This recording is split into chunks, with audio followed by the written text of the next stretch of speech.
ऐकराव आहे. मी आज तुम्हाला इयत्ता पहिली शिकत आहे.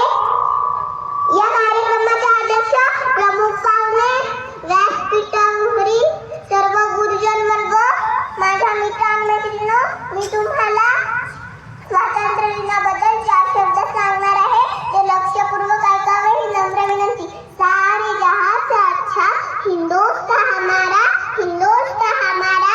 याप्रमाणे आपला भारत देश खूप श्रीमंत होता. असे म्हटले जायचे की लोक